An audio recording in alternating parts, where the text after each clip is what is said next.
하나님께서 우리에게 말씀하십니다. 그런데 왜 우리는 하나님의 음성을 듣지 못할까요? 그리스도인들이 하나님의 음성을 듣지 못하는 데는 대략 세 가지 원인이 있습니다. 자, 첫 번째, 하나님께서 분명히 말씀하셨는데 그 말씀에 불순종했기 때문에 그렇습니다. 우리 하나님의 말씀에 불순종하는 것이 있으면 하나님은 더 이상 말씀하지 않습니다. 여러분, 우리가 하나님 하면은 초월적인 분은 맞으시거든요. 근데 초월적인 분 하는데 그 초월적인 분이라는데 오해가 있는 겁니다. 초월적인 분은 맞으시지만 인간과 완전 다르신 분, 이렇게 생각할 수가 있다는 말씀이죠. 그런데 그것은 다릅니다. 자, 하나님이 인격적인 분이시지 않습니까? 그래서 하나님의 형상을 따라서 인간을 지으셨기 때문에 인간에게 뭐가 있는 것이죠? 인격이 있는 겁니다. 그래서 계속 말씀을 하시는데 말을 듣지 않는다. 그러면 더 이상 이제 말씀하지 않으신다. 그런 뜻입니다. 자, 우리는 하나님의 음성을 듣지 못한다라고 생각을 한다면은 기도를 해야 됩니다. 하나님, 제가 불순종한 것이 있습니까? 그래서 더 이상 들리지 않는 것입니까? 이런 기도를 해야 된다는 겁니다. 자, 그러면 이 성령님이 이 시대에도 아주 강력하게 활동을 하시기 때문에 깨달아지는 바가 있다는 거죠. 성령님의 그 운행하심을 통해서. 자, 어떤 사람은 주님의 뜻을 묻지도 못하고 묻지도 않고 어떤 일을 결정합니다. 기도하면 조바심이 나는 거죠. 하나님이 아니다 이렇게, 나는 기다 이렇게 하고 싶은데 하나님이 아니다라고 말씀하실까 봐 기도를 못하는 경우, 그런 경우가 있다는 것입니다. 자, 이것이 바로 우리가 하나님의 인도하심을 받지 못하는 결정적인 이유 중 하나인 것입니다. 어느 집사가 유흥가에 있는 여관을 경영하며 짭짤한 수입이 있다는 말에 여관을 경영해 볼 마음을 가지고 하나님께 기도를 드렸습니다. 그런데 아무리 기도를 해도 응답이 없고 마음이 불편했습니다. 그래서 저를 만날 때마다 목사님, 아무리 기도해도 응답이 없습니다 라는 말을 몇 번이고 하는 것입니다. 저는 하나님께 이미 안 된다라고 말씀하셨음을 깨달았습니다. 그러나 그 집사님은 그렇게 하라는 말씀만 듣고 싶었기에 못 들었다고 여기는 것입니다. 자, 그 위치가 있습니다. 위치. 일을 할 때도 상사가 있고 또 직원들이 있죠, 그죠? 근데 직원이 다짜고짜 상사한테 올라가가지고 그냥 다이렉트로 두 부류로 나누겠습니다. 직원이 사장한테 가가지고 사장님, 이번에 이런 프로젝트를 할 텐데 사인만 해주세요. 이렇게 하면 그 직원은 어떻게 되겠습니까? 물론 고용청에서 보호를 하겠지만 잘릴 위험이 굉장히 높습니다. 그런 직원은 뭐 없다고 봐야 되겠죠. 그러니까 자기가 먼저 결정을 해놓고 이렇게 해달라, 사인해달라라고 하는 거는 뭐 일의 세계에서도 맞지가 않죠, 그죠? 근데 기도의 세계에서도 맞지 않다는 겁니다. 근데 자기가 뜻을 정해놓고 하나님, 여기에 결제해 주세요. 하나님께서 되게 해주세요. 이렇게 되는 그런 경우가 있다는 겁니다. 그것이 전혀 맞지가 않다는 거죠. 자, 우리 요한복음 7장 17절 말씀 함께 읽겠습니다. 시작. 사람이 하나님의 뜻을 행하려 하면 이 교훈이 하나님께로부터 왔는지 내가 스스로 말함인지 알리라. 아멘.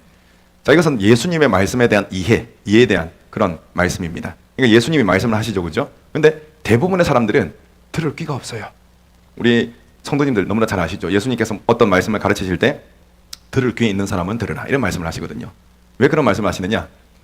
A 하면 A 들어와요. B 하면 B가 들어와요. 그런 들을 귀는 있는데 예수님께서 영혼을 탁 울리시는 그 들을 귀 있지 않습니까? 그 들을 귀가 없는 사람들이 너무나 많다는 겁니다. 그래서 들을 귀 있는 사람은 들으라. 그렇게 예수님이 말씀하셨죠. 자, 그러면 들을 귀가 있는 사람이 어떤 사람인가? 그거를 지금 요한복음 7장 17절에서 정확하게 이야기하고 있습니다. 자, 어떤 사람이 들을 귀가 있냐면은 요겁니다. 하나님의 뜻을 행하려 하는, 하나님의 뜻에 관심이 있고 내가 정말 그것을 행하고 싶다. 능력은 안 돼요. 그런데 그런 바람이 있다. 그러면은 예수님의 말씀 어떻게 됩니까? 들려진다는 겁니다. 분별할 수가 있다는 겁니다. 아주 중요한 교훈이 있는 것이죠. 303페이지 밑에 우리는 자신이 듣고 싶은 말이 아니라 하나님께서 하시는 말씀을 들으려고 해야 합니다. 하나님의 말씀을 들으려고 할 때 반드시 선행될 것은 순종하고자 하는 결단입니다. 예수님께서는 들을 귀 있는 자는 들을지어다 라고 말씀하셨는데 어떤 말씀인지 들어보고 순종할 것인지를 결정하겠다는 것은 들을 귀가 없다는 말입니다. 많은 교인이 하나님 말씀을 그대로 예라고 받아들이기보다는 하나님을 설득하려는 경향을 보입니다. 자신의 뜻과 계획을 포기하려 하지 않습니다. 하나님의 뜻을 겸허히 받아들이기보다는 자신의 뜻을 관찰시키고 싶어 합니다.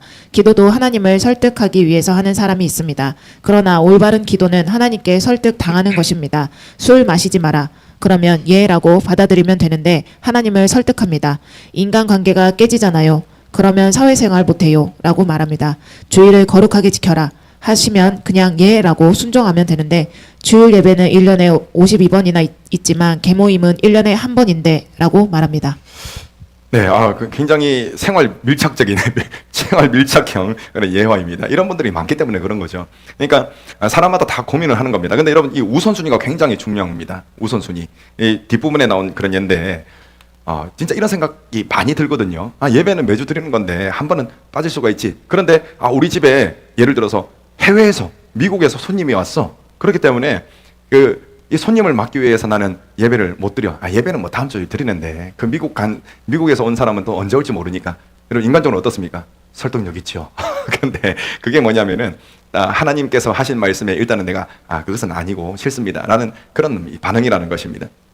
그리고 술 같은 경우도 그 사업을 하시는 분들은 굉장히 또 이것도 확 와닿을 겁니다. 이렇게 하기 정말 힘들거든요. 그런데 예수님께서는 계속 방향을 말씀하시죠. 이것이 네가 만약에 내 말을 들으면 망할 것 같고 안 될 것 같지만 그래도 내 말을 일단 한번 들어봐. 계속 그런 식으로 이제 말씀을 하시는 거죠.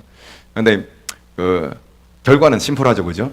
어찌되었든 말씀을 들으면 누가 책임을 지십니까? 하나님이 책임을 지시는 겁니다. 그거는 너무 분명한 사실입니다. 그런데 거기까지는 너무 큰 불안감이 오는 거죠.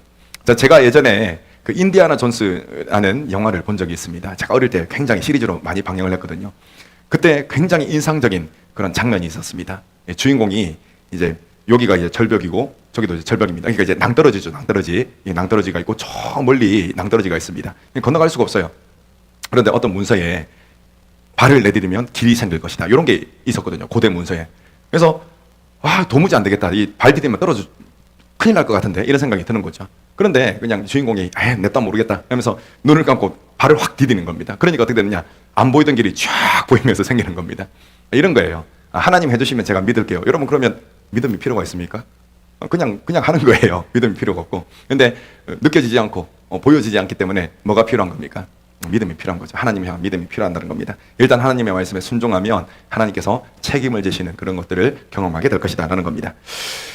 자, 304페이지 밑에 그리스도인이 함께 쓸 수 없는 두 단어가 있습니다. 그것은 안 돼요 주님입니다. 당신이 주님께 안 돼요 라고 말하면 그분은 당신의 주님이 아닙니다. 그분이 진정으로 당신의 주님이시라면 당신의 대답은 언제나 예이어야 합니다. 예수님도 하나님께 기도하실 때 그러나 나의 원대로 마시옵고 아버지의 원대로 하옵소서라고 기도하셨습니다. 예수님께서는 아버지 하나님의 뜻에 대해서 언제나 예라고만 말씀하셨습니다. 자, 첫 번째는 어떤 것이죠? 말씀에 불순종했기 때문에 하나님의 음성이 들리지 않는다. 자, 두 번째는 세상의 정신을 빼앗겼기 때문에 그렇다는 겁니다. 자, 우리의 생각은 한계가 있습니다. 동시에 여러 가지를 집중적으로 생각할 수가 없습니다.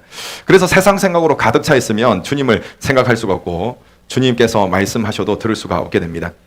자, 예를 들어서 저는 설교 준비에 집중하면 아무 말도 귀에 들어오지 않을 때가 있습니다.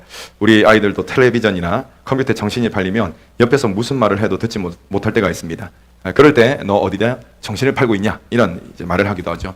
자, 이런 부분들은 저도 많이 경험을 합니다. 한 번씩 식사 시간이 돼가지고 식사하세요 이렇게 부르거든요. 왜냐면 저는 막 모르고 막 집중하고 있는 겁니다. 이게 똑같은 겁니다. 영역이 다를 뿐 나의 이 마음이 어디를 향하고 있는가 거기에 따라서 이 삶의 모습이 달라진다는 겁니다.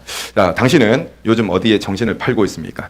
우리가 주님의 말씀을 듣지 못하는 이유는 관심과 생각이 주님의 이 말씀이 아닌 주님이 아닌 다른 곳에 있기 때문입니다. 세상에 정신을 두기 때문에 그런 것이죠. 고 이중표 목사는 유학을 하고 박사학위를 얻지 못한 열등감이 있었다고 합니다. 그래서 하버드 대학에 갔을 때 채플에서 주님, 제 손자는 이 대학에 다닐 수 있게 해주소서라고 기도했다고 합니다. 그러자 주님께서 대답하셨습니다. 나도 이 대학 못 나왔다. 그 한마디에 평생 열등감이 모두 치유되었고 다시는 학위가 문제가 되지 않았다고 합니다. 자신의 관심과 생각이 학위에 있으니까 주님의 음성을 듣지 못했다가 주님의 음성을 듣고 나니 문제가 다 사라졌다고 했습니다. 자, 주님과의 깊은 사귐이 있는 분들은 이런 경험들이 있더라고요. 그러니까 본인도 모르게 어디에 메인 그런 게 있거든요. 자기가 약한 부분이 있습니다. 그러니까 이 목사님 같은 경우는 학위에 굉장히 이렇게 매여 있었죠. 이렇게 사람들한테 좀 드러내고 싶고 이런 부분이 있었다는 거죠. 그러니까 이제 성령께서 갑자기 이런 마음에 울림을 주시는 겁니다. 나도 대학 못 나왔다. 굉장히 좀 사실이죠, 그죠? 대학 못 나오셨습니다, 우리 주님. 그러니까 어떻게 됩니까? 성령께서 역사하시면 일어나는 게 있거든요. 마음의 치유가 확 일어납니다. 그리고 매여있던 게, 묶여있던 게 확 풀려지는 거죠. 지난번에 우리가 함께 나눴던 부분인데 유기선 목사님도 굉장히 지적인 분이거든요. 그래가지고 그리고 학창 시절에 공부도 잘 하셨습니다. 계속해서 장학생으로 다니셨는데 대학원에 가고 싶은 욕심이 굉장히 많았거든요. 그래서 이렇게 대학원 가려고 했는데 어떻게 주님이 인도하시냐면 못 가도록 막으시는 겁니다. 인간적으로 보면 어떻습니까? 꺾인 거지 않습니까? 바람대로 또 안 되고 꿈을 못 이루는 거니까. 그런데 이 유 목사님이 하나님의 뜻에 따라서 예, 아멘 이렇게 순종하니까 그 당시에도 뭐가 확 밀려왔습니까? 마음이 치유되면서 평안함이 확 밀려오는 겁니다. 이 평안함이 바로 성령께서 마음을 만져주신 그런 증거라는 거죠. 자, 306페이지 보시겠습니다. 예수님께서는 내 보물 있는 그곳에는 내 마음도 있느니라 라고 말씀하셨습니다. 당신의 보물은 어디 있습니까? 만일 당신의 보물을 예수님께 두었다면 당신은 예수님의 말씀을 들을 수 있을 것입니다. 이 부분을 진짜 밑줄을 그으셔야 됩니다. 당신이 보물을 예수님께 두었다면 당신은 예수님의 말씀을 들을 수 있을 것입니다. 자, 이 그림 딱 생각해 보십시오. 여러분, 마르다, 마리아, 이 두 자매를 한번 생각해 보시기 바랍니다. 누가 이런 자세로 있었습니까? 마음을 예수님께 둔 사람, 마리아죠. 마르다도 분명히 귀합니다. 그런 일이 필요 없다는 게 아니에요. 필요해요. 그런데 그 당시에 제가 또 그 당시에 대해서 제가 설명하면서 말씀을 드렸지만 마르다가 예수님을 너무 대접을 하고 싶은 거예요.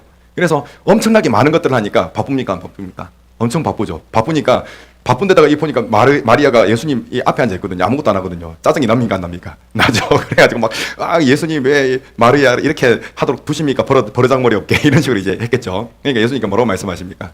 한 가지만 해라, 한 가지만 해라. 그렇게 말씀을 하시는 겁니다. 그러니까 굉장히 교묘한 겁니다.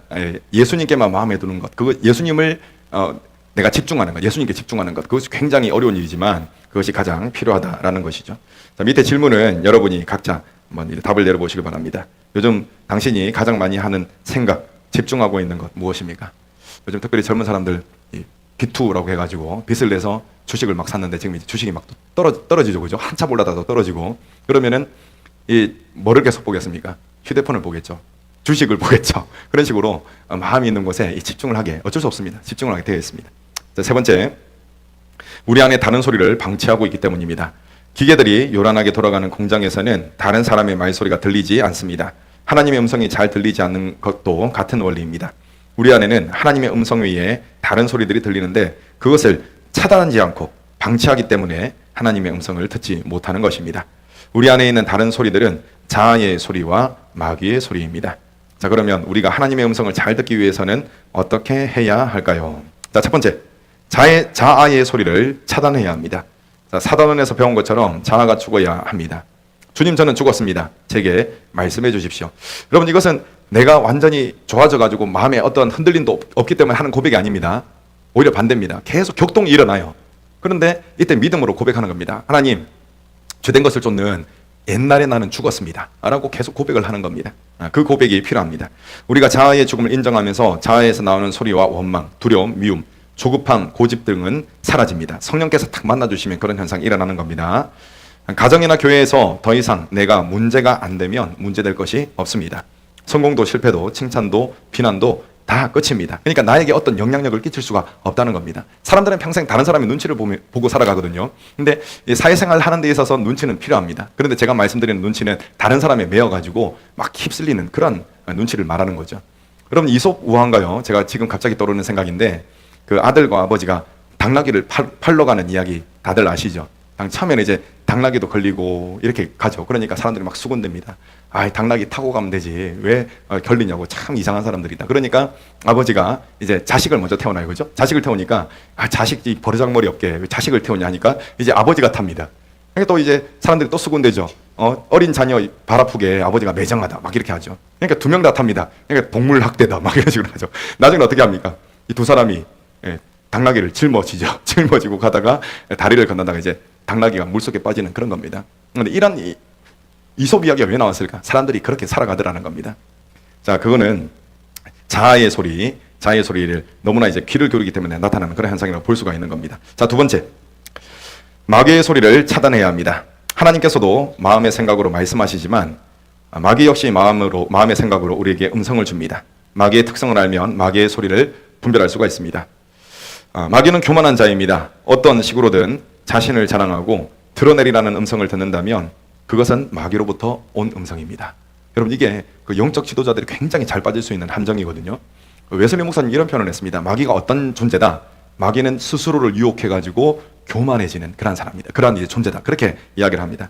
그러니까 만약에 어떤 내가 환상을 보잖아요. 그죠? 하나님께서 보여주실 수도 있습니다. 환상을. 그런데 내가 어떤 환상, 신비한 체험을 했습니다. 그러고 나서 내가 계속 어떤 생각이 드냐면 나는 영적으로 우울한 존재야. 그러니까 하나님 감사합니다 그게 아니라 나는 뭔가 특별한 존재야 라는 생각이 들면서 다른 사람이 이렇게 깔봐지면 그거는 누구의 역사라고요? 마귀의 역사입니다. 만약에 하나님께서 성령께서 하신 역사라면 그 사람은 오히려 더 겸손해지는 것이죠. 그런 차이점이 있습니다. 자, 마귀는 참소하는 자입니다. 다른 사람들을 판단하고 정죄하는 마음도 마귀로부터 온 것입니다. 마귀는 거짓의 아비입니다. 다른 사람을 속이고 부정한 방법을 써서라도 성공해야 한다는 생각이 든다면 그건 역시 마귀로부터 온 생각입니다. 또 마귀는 분열과 다툼의 영입니다. 자기가 생각하기에 옳은 것처럼 보일지라도 그것이 공동체 안에서 분열과 다툼을 일으킨다면 그 생각은 분명히 마귀로부터 온 것입니다. 성령의 음성은 한결같고 부드럽습니다. 다른 사람들과 화합하고 하나 되게 만듭니다. 그러나 마귀의 음성은 충동적이고 일관성이 없습니다. 결국 분열하게 만드는 것이죠. 자, 그러므로 이런 음성이 들린다면 우리는 마귀의 소리임을 깨닫고 대적해야 합니다. 자, 이제 해답을 제시해 놨죠. 예수님의 이름으로 대적을 해야 됩니다. 예수 그리스도 이름으로 너를 꾸짖는다. 사탄아, 내게 말하지 말고 떠나라. 이렇게 대적을 해야 된다는 겁니다. 이 또한 지나가리라. 그러면 언제 내가 그 독성에 당할지 모릅니다. 마귀의 이 속삭이는 독성에 당할지 모른다는 거죠. 이게 어디서 나온 해답이냐면은 야고보서 4장 7절 말씀. 우리 함께 읽겠습니다. 시작. 그런즉 너희는 하나님께 복종할지어다. 마귀를 대적하라. 그리하면 너희를 피하리라. 아멘. 자, 하나님께 복종하라고 말씀하셨죠, 그죠? 근데 복종할 만한 미션을 주셨습니다. 그 미션이 뭡니까? 마귀를 대적하는 겁니다. 마귀를 대적하라. 그것도 하나님께서 내리신 명령이기 때문에 이 명령에 따라서 마귀를 예수님의 이름으로 대적을 해야 된다는 겁니다. 자, 마지막 부분만 좀 읽어주십시오. 마귀가 생각을 통해 역사한다는 것을 안다면 생각으로 지은 죄를 회개해야 합니다. 생각으로 주님을 대적하고 외면하고 무시하고 악한 영을 허용했던 일들을 회개해야 합니다. 하나님의 선하심을 의심하고 낙심을 품었던 일들을 회개해야 합니다. 그리고 말씀으로 들려주시는 주님의 음성에 감사해야 합니다. 네, 한마디로 요약을 하자면 하나님의 하나님 되심을 의심하게 만드는 모든 것들이 있지 않습니까? 그런 생각들을 쫓아내야 됩니다. 자, 마틴 루터 목사님이 이런 이야기를 하셨습니다. 그 새가 머리 위로 지나가는 것, 그것은 어떻게 할 수가 없어요. 근데 이 새가 뭐냐면 죄입니다. 죄된 생각. 죄된 생각이 쑥 지나가는 거, 그건 어떻게 할 수가 없거든요. 그런데 이 새가 머리 위에 둥지를 트는 거는 막을 수가 있습니까? 없습니까? 막을 수가 있죠. 그것을 하라는 겁니다. 그게 뭐냐면은 이 악한 생각들을 예수님의 이름으로 물리치는 겁니다. 둥지를 못 틀도록 하는 그런 작업인 것이죠. 자, 마지막 질문입니다. 자, 당신이 하나님의 음성을 듣지 못했다면 그 이유가 무엇인지 써보세요. 자, 앞에 이제 쭉 이야기했던 것들 있죠. 거기에 한 번 더 읽어보시면서 여기에 답을 한번 써보시길 바랍니다. 자, 하나님의 말씀을 붙들고 그 말씀이 원칙이 된다면 그게 최고입니다. 그게 최고인데 만약에 내 생각이 틀림이 없다.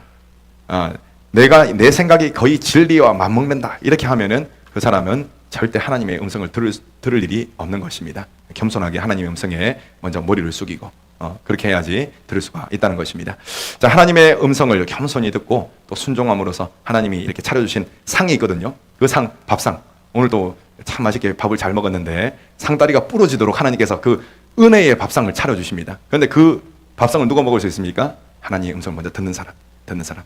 순종하고자 하는 자는 들을 수가 있거든요.